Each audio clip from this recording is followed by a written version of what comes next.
इमाम अहमद इब्न हम्बल एक मरतबा एक इलाके में पहुँचे, मस्जिदों के दरवाजे बंद हैं, हर चीज़ बंद हो चुकी है और इमाम अहमद इब्न हम्बल मुसाफिर थे, परेशान थे कि मैं कहाँ पर रात बसर करूँगा।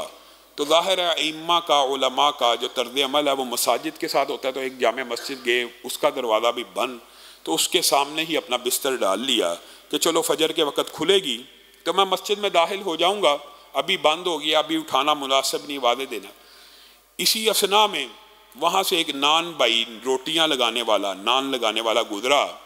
उसने एक शख्स को मस्जिद के सामने लेटा हुआ पाया, कहा मुसाफिर है? कहा जी हाँ। कहाँ से हैं? बड़ी दूर दराज से हैं। आइए, जब तक मस्जिद नहीं खुलती पास ही मेरा घर है, वहाँ पे आप ठहर जाइए। इमाम अहमद इब्न हम्बल उस नान भाई के साथ उसके घर में चले गए। क्या देखते हैं कि वो नान भाई की जो ज़ुबान है और होंठ है मुस्तकिल हरकत कर रहे हैं, मुस्तकिल हरकत कर रहे हैं। कहा ये मैं बड़ी देर से नोट कर रहा हूँ कि आप मुंह में कुछ पढ़ते हैं। कहा हाँ हाँ मैं पढ़ता हूँ, हर वक्त पढ़ता हूँ।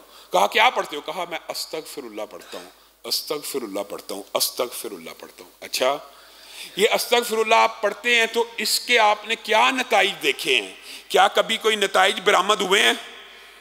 वो वाक़या सुनाना शुरू हो गया। कहने लगा अल्लाह की कसम आपको मैं जानता तो नहीं हूँ, लेकिन ऐसे ऐसे वाक़यात है कि मेरी जिंदगी में कोई एक दुआ ऐसी नहीं है जो इस अस्तगफिरुल्लाह हाली पढ़ने की वजह से कबूल ना हुई हो। हाँ, एक दुआ कुछ अरसे से कर रहा हूँ लेकिन अस्तगफार पढ़ रहा हूँ और मुझे उम्मीद है कि मेरा अल्लाह वो दुआ भी सुनेगा। क्या दुआ कर रहा है?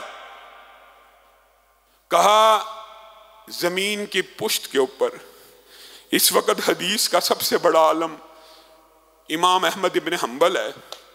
मैं अस्तगफार इसलिए पढ़ता हूँ अल्लाह मुझे उस वक्त तक मौत ना देना जब तक इमाम अहमद इब्न हम्बल की ज़ियारत ना हो जाए।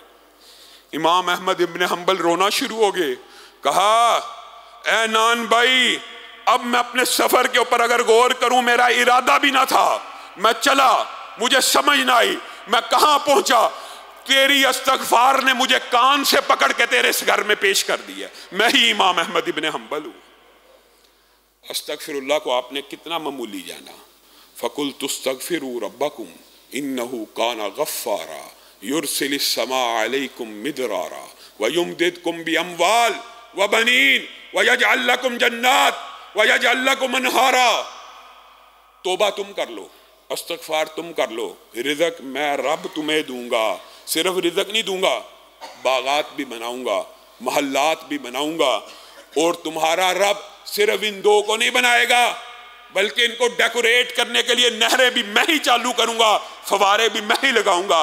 एक मर्तबा आओ, तौबा अस्तगफार करो, बेटे भी मैं दूंगा, माल भी मैं दूंगा। एक आयत के अंदर अल्लाह रब्बुल इज़्ज़त ने कितनी नेमतों का जिक्र फरमा दिया। तौबा करो तो सही, अस्तगफार करो तो नहीं तो सही। रसूलुल्लाह एक एक नशिस्त में 70-70 मरतबा तौबा कर लिया करते थे।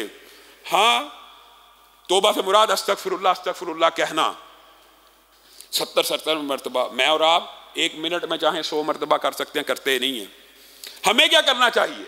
अल्लाह की कसम गुनाहों से लुथड़े हुए ये बदन, ये जिस्म, ये रूहें, ये दिल गुनाहों से आलूदा हैं। लोग पूछते हैं क्या किया जाए? आपके सामने तस्बीहात रखी हैं कि सुभान अल्लाह वल्हम्दुलिल्लाह पढ़ें, लेकिन हकीकत में हकीकत ये है जब इंसान के कपड़े मैले कुचैले हों, बदबूदार हों, उनको धोया जाएगा कि उनके ऊपर खुशबू लगाई जाएगी? बताइए, धोया जाएगा।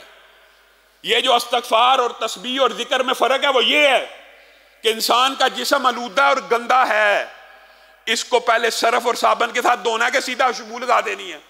खुशबू लगाएंगे गंदे गलीज कपड़ों के ऊपर तो थोड़ी देर बाद चली जाएगी, फायदा नहीं देगी। लेकिन अगर लिबास साफ सुथरा होगा, लिबास साफ सुथरा, पकीज़ा, ताहिर, मुताहर, रोशन होगा, उसके ऊपर खुशबू लगाएंगे, कितनी देर तक रहेगी?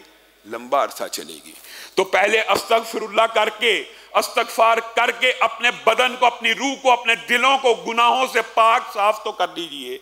इन कपड़ों को पहले धो तो लीजिए, इन कपड़ों को पहले साफ तो कर लीजिए, फिर कुल हु अल्लाह पढ़िए, सुभान अल्लाह वल्हम्दुलिल्लाह वला इलाहा इल्लल्लाह वल्लाहु अकबर पढ़िए, वज़ाइफ पढ़िए। लेकिन गुनाह मौजूद हैं, जिस्म लुथड़ा हुआ, जिस्म बदबूदार है, आप अल्लाह का जिक्र कर रहे हैं उतना फ़ायदा नहीं पहुंच सकता जितना आपको तौबा करके अस्तगफार करके मिलेगा। 2 वजीफे सुन लीजिए।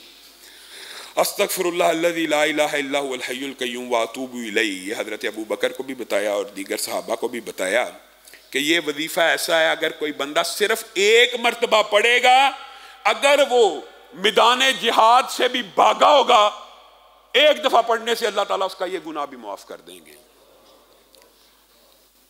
और दूसरा सैयदुल इस्तिग़फ़ार है। कारी साहब से गुजारिश है आप सब साथियों को वो सैयदुल इस्तिग़फ़ार सिखाएं, और जिसको नहीं आता वो किताबों को खोल के पढ़े। इतना अजीम वजीफा, अल्लाहुम्मा अंता रब्बी ला इलाहा इल्ला अंता खलक़तनी व अना अब्दुका व अना अला अहदिका व वादिका मस्ततातु अऊज़ु बिका मिन शर्रि मा सनातु अबू लका बिनिअमतिका अलैया व अबू बिज़म्बी फ़ग़फ़िरली फ़इन्नहु ला यग़फ़िरुज़्ज़ुनूब इल्ला अंत।